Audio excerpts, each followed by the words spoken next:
اس کا پیورل ہے سماوات آسمانوں، والارض اور زمین کی، زمین کیونکہ ایک ہی ہے تو زمین کی جمع نہیں آئے گی، والارض ارضی ہے زمین ایک ہی، آسمان جیسے کہ ہم نے سنا ہے 7 آسمانوں کے ہیں، عرش کا سایہ اس کے اوپر سے بھی، اسی لیے آسمانوں کی جمع آتی ہے آسمان، واللہ یہاں پر اللہ تعالیٰ کی جو نہایت یہاں پر بتایا جا رہا ہے نا باللہ، اللہ جو بڑا زبردست اور نہایت قابل تعریف ہے، اسی اللہ تعالیٰ کی یہاں پر صفات کو ذکر کیا جا رہا ہے کہ کس طرح سے اللہ تعالیٰ نہایت قابل تعریف ہے، الذی وہ ذات، اسی کے لیے ہے ملک و بادشاہی، السماوات آسمانوں کی، والارض اور زمین کی، واللہ اور اللہ علی پر، کلی ہر شیء چیز، شاہدین شہیدن خوب نگران ہے، اللہ ہر چیز پر خوب نگران ہے، اللہ پر، کلی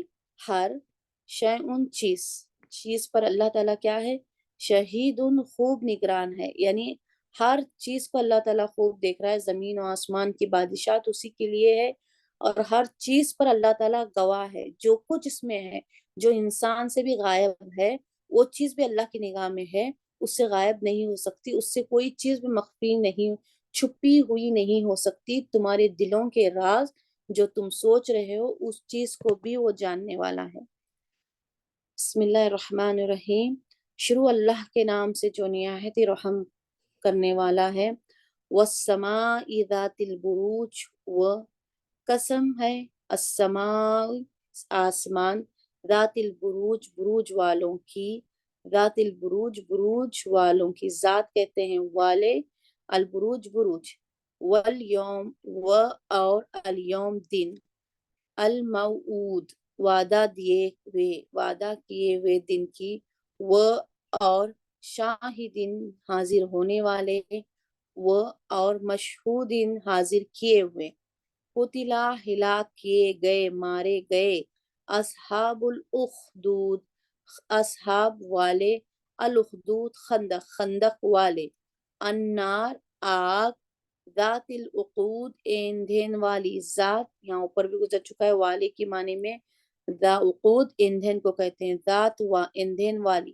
ذات العقود ایندھن والی، از جب، ہم وہ، اعلیٰ پر، ہا اس پر، جب وہ اس پر قعود بیٹھے تھے، قعود بیٹھے تھے، وہ ہم وہ اور ہم وہ، اعلیٰ اس کو، پر ما جو کچھ، اس کو جو کچھ، یا پر اس جو کچھ، یفعلون وہ کر رہے تھے، یفعلون فعل یفعلو کرنا کے معنی میں کام کرنا وہ کر رہے تھے، بالمؤمنین با ساتھ کے معنی میں حرف جر ہے، المؤمنون مومنوں کے ساتھ، جو کچھ وہ کر رہے تھے مومنوں کے ساتھ، شہود دیکھ رہے تھے، شہود دیکھ رہے تھے، وہ اور ما نہیں، نہ کہمو انہوں نے انتقام لیا، اور نہیں انہوں نے انتقام لیا، منہم ان سے، من سے، ہم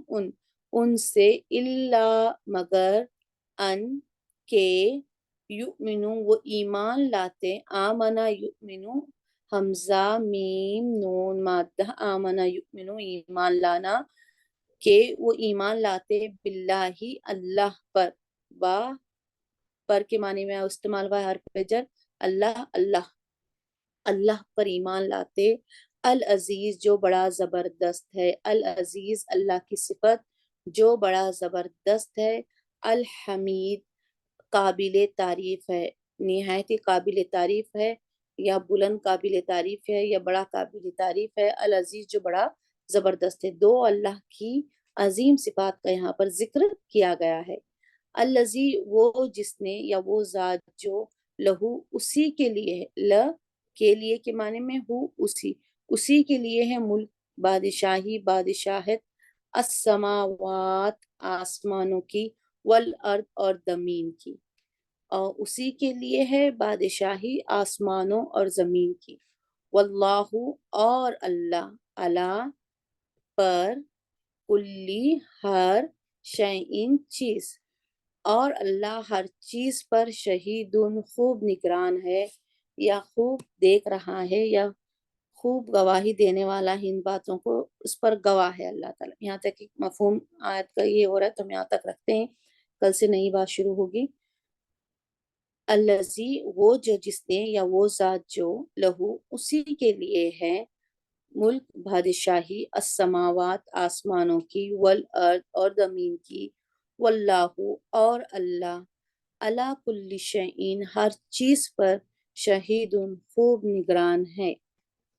جزاک اللہ